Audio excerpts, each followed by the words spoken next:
and they began to cheer fanatically.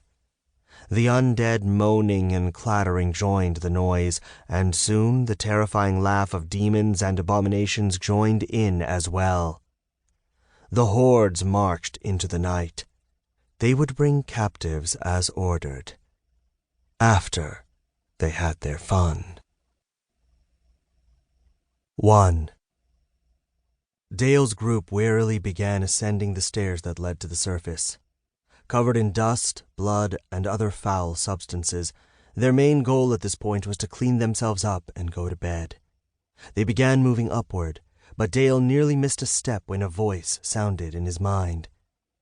"Can you still hear me?" "Son of a—" Dale whispered as his eyes darted around. The others in his group took no notice of his odd behavior. In their minds, there were plenty of reasons that Dale might be talking to himself. He had just died, after all. "I'll take that as a yes. Try something real quick. Instead of speaking aloud, try thinking your words at me," I eagerly directed him. Dale's mind spun as he tried to think of something to say before finally landing on the obvious.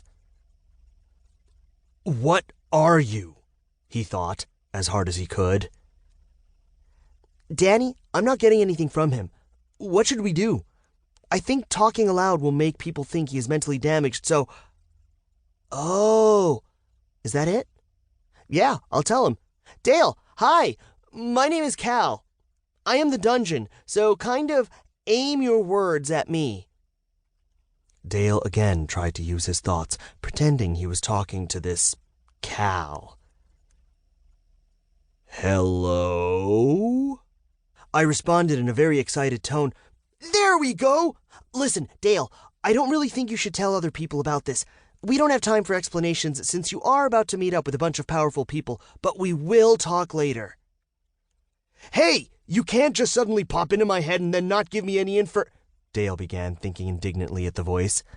At that very moment, they reached the top of the stairwell and opened the door to find a sea of cheering people, sprinkled with a handful of furious faces. "You irresponsible little shit!" Madame Chandra stepped forward and started aiming a slap at Hans, who had the highest cultivation rank of Dale's group and was their de facto advisor. Rose smoothly stepped in and blocked the blow, shock on her face.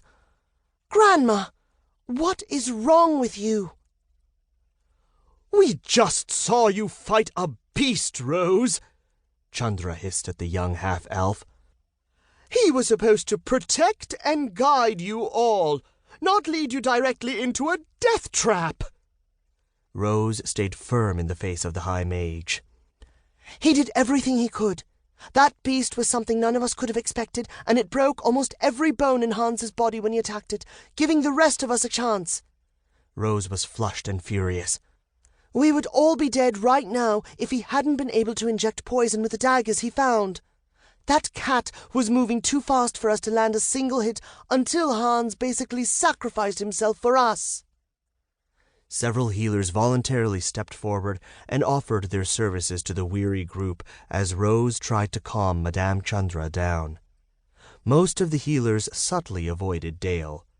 He was covered in a foul, waxy substance that stunk like rotting meat dipped in a latrine. Rose slapped away a few hands that got a bit too liberal with their examinations, while the hulking barbarian of their group, Tom, allowed the hands of blushing ladies to roam freely. Hans chose that moment to collapse into unconsciousness, quickly followed by Adam, their cleric. Adam had used a large portion of his cultivation base to create a powerful incantation during the fight with the magnificent beast, a distortion cat. Using his essence in such a manner had permanently dropped him a full rank, reducing him to D rank 4. If his cultivation rate continued as it had in the past, it would normally take him a year or more to attain his former power. Luckily for him, he was near a high-density source of essence and should be able to rank up much more quickly. Hans's issue was more basic. He had recently had many of his major bones broken, as well as suffered major internal damage to his organs. The intervention of the Glitterflit-type bashers in the dungeon had healed him enough to escape the dungeon, but after